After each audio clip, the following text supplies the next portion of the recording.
For edifying and refreshing contents, watch Revival in Reformation Television. You will not be disappointed.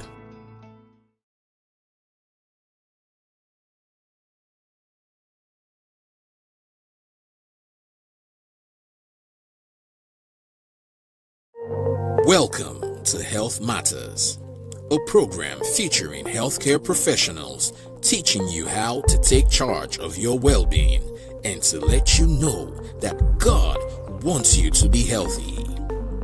Let's join the discussion now. God bless you. Greetings, precious viewers. You're welcome to Health Matters. How are we doing? I hope we're taking water like we told you at the last episode about you taking water regularly.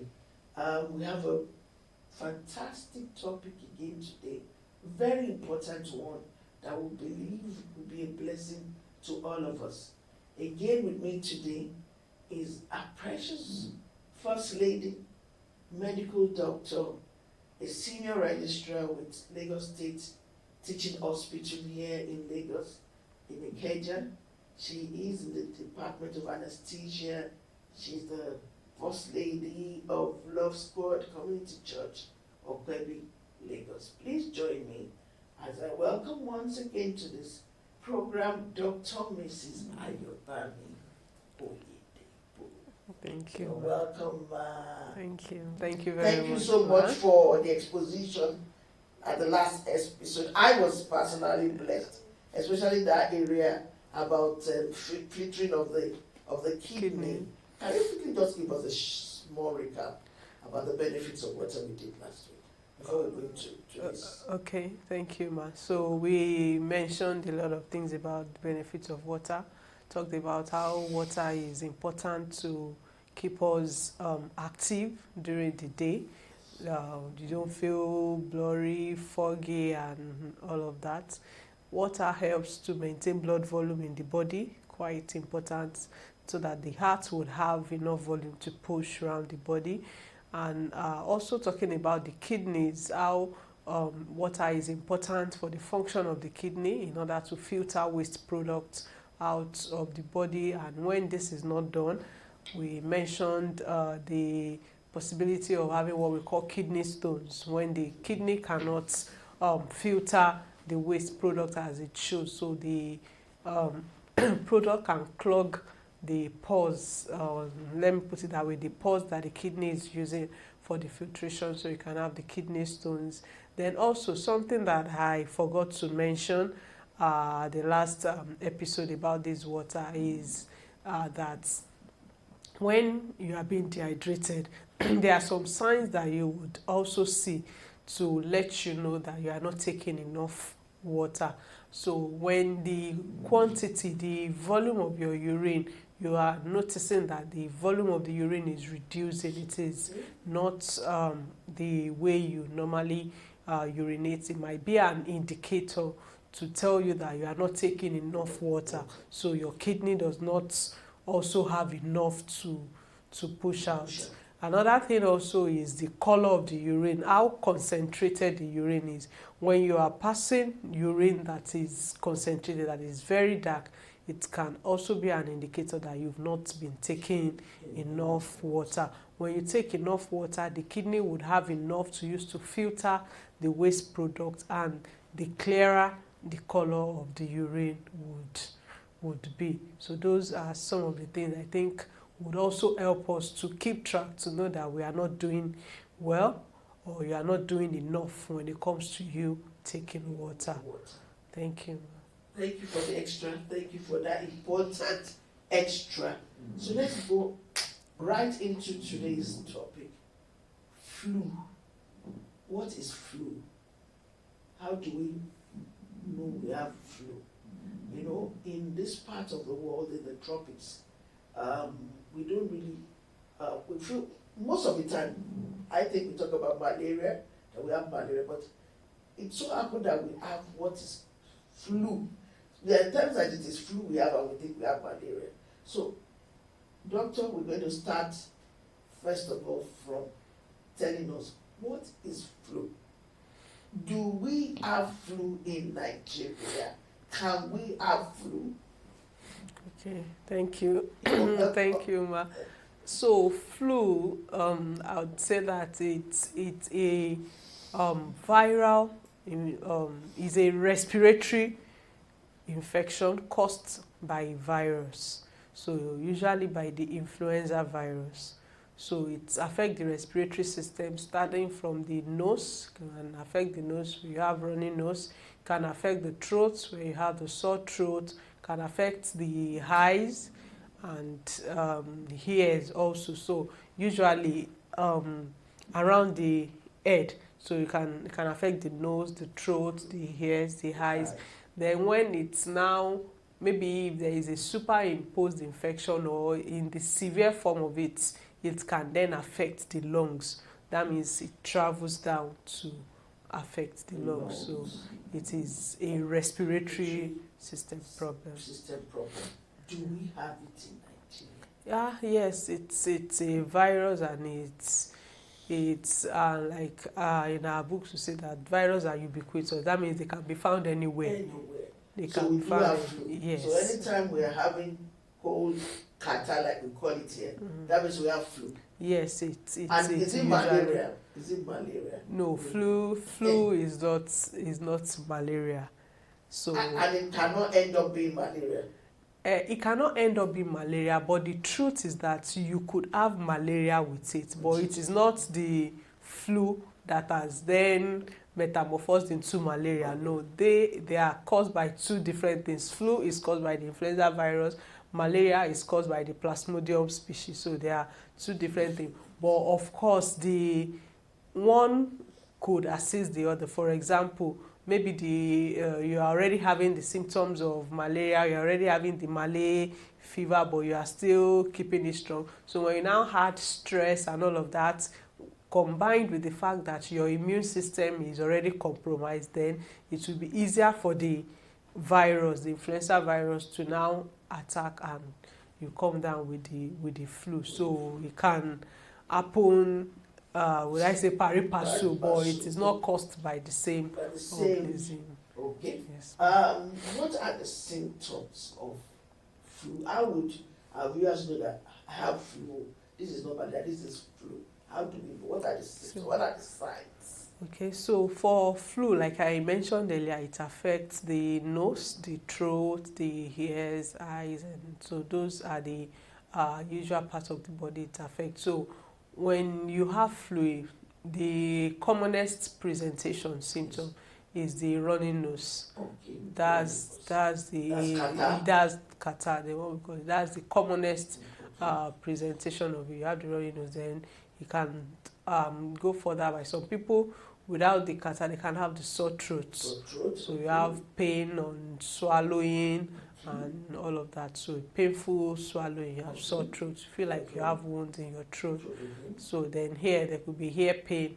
Also sometimes the runny nose would have started before you now start having the ear pains with it. So those are usually some of the symptoms. Then there could be fever, and the fever is plus or minus. For some, there won't be fever, you just have that the catarrh, the sore throat, yes, and at times too you can have fever with it. Yes.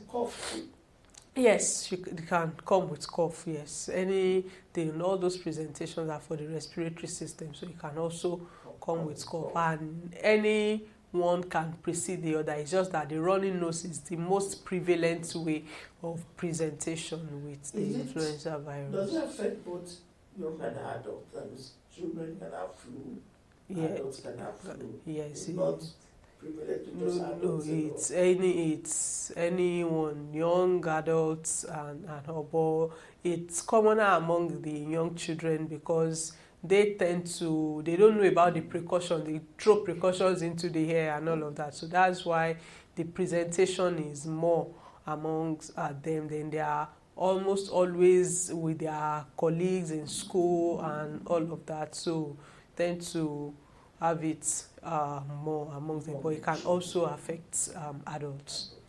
Okay, you just mentioned it now. What are the ways that we could prevent, before we go to how to treat it, how can we prevent ourselves from, this virus? How can we prevent ourselves from, flu?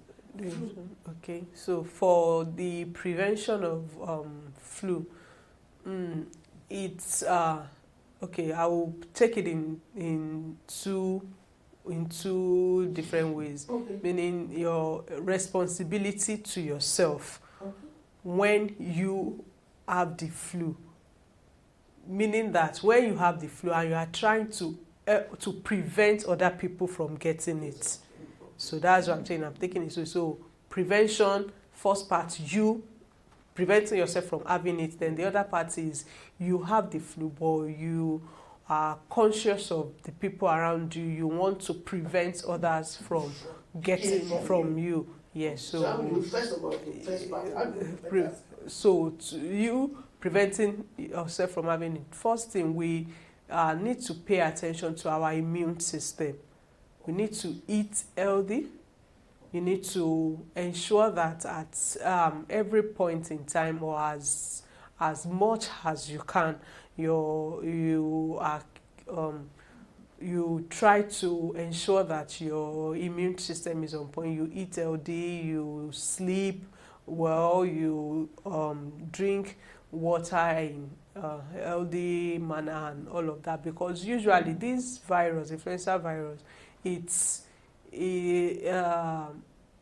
easier for it to affect a person that already has a compromised immune system. So when your immune system is on point, even when you want to have it, your body will be able to fight it. But when the immune system is down, then when the virus comes in, it's have the whole room, it has the whole body to itself to. That's a free day. Yes, in the system. But when the immune system, you are on point, you are taking fruits well, taking vegetables and all of that. So even when you are exposed to it, the body natural immune system would help to fight it. Okay. So that is one way. Immune system must. Yes, ma'am. Okay. So that's one way we can prevent that. Then also hand washing with soap and water. The importance of this cannot be overemphasized. I like when you said with soap. With soap and water. So it's not just rinsing the hand with water. Hand washing with soap and water. Very, very key, very important. So we go about our daily activities. You touch surfaces, you touch doorknobs, you touch things that you don't know the last person that touched it, if the person had passed on any droplets from the nose, any viral droplets and all that thing. But when we have that, when we imbibe that culture of hand washing, yes, and that was one thing that really helped during the COVID era, the hand washing with soap and water. I think we need to go back to that and teach our children also the importance of this. So that also helps. Then another thing that helps is you not touching, how would I put it, not touching your nose, your eyes, and indiscriminately. For example, you've done so many things and you are just using that same hand that you don't even know what you yourself you are carrying already. You just put that hand into your nose, or you put the hand, you keep scratching the eyes and all of that. So just by yourself, you might have introduced the virus into those parts of your body. So yes, the touching you, we must be careful, because the last handshake you had, you don't know if you had actually taken up one or two viruses from the person and all of that. So we need to be careful on the way we touch our eyes indiscriminately. You put your hand into your nose and all of that. So that also is another way of preventing it. Then when you get to your space, maybe your office, your house, we ensure that your surfaces, you sanitize your Clean. yes, so you clean your surface, you sanitize, you can use the hand sanitizer or surface sanitizer, To clean. yes, to clean the surfaces around you, maybe your workstation or your homes. So that also helps to prevent this virus. So those are some of the ways that we can actually prevent having it. So the other one that I said, I'll take it into the part of you having it, but you are trying to prevent others from getting it from you. So that's what the cough etiquette is very important when it comes to that. Please explain to us. So the cough etiquette is when you want to cough, when you want to sneeze, you either do it into a cloth, as in your handkerchief or something. Can you just demonstrate? Okay, so for example, if I want to sneeze now, I have this with me. So I sneeze into it or I sneeze into my sleeves.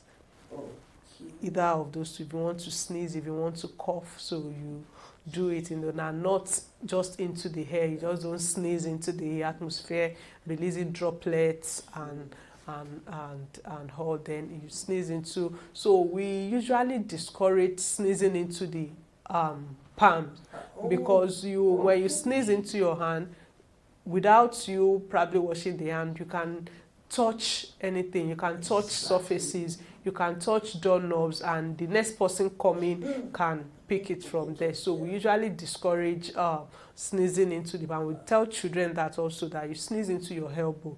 We tell them elbow, sneeze into your so it's more difficult to have it spread from there than your hand. Your hand, you could offer someone a handshake. You could touch surfaces that another person is also coming to touch. But when you do it into your sleeve, the possibility of having it actually reduced to the barest minimum than into your handkerchief. So into your handkerchief, you can do that. Then you can be kept in your pocket that way. Then also the use of our face mask is still important. Very relevant now. It very, is. very. So when you have the flu, you might want to go around with your mask, so that when you at least do any of the sneezing, or it is well covered. It is not into the air, it's not into the atmosphere that people next to you might pick it from. Then at the same time too, when we're around sick people, that's for when we don't want to have the virus, you can also use your mask when someone has the flu around you, someone is sick, to protect yourself from getting it. You can also both ways, you go for both ways. It's either you are preventing it from getting to you, or you have it already and you want to make sure it stops with you. You don't want to spread it to others around you. So the face mask helps with that. Health Matters, a program featuring healthcare professionals teaching you how to take charge of your well-being and to let you know that God wants you to be healthy. This is Revival and Reformation Television. Keep watching.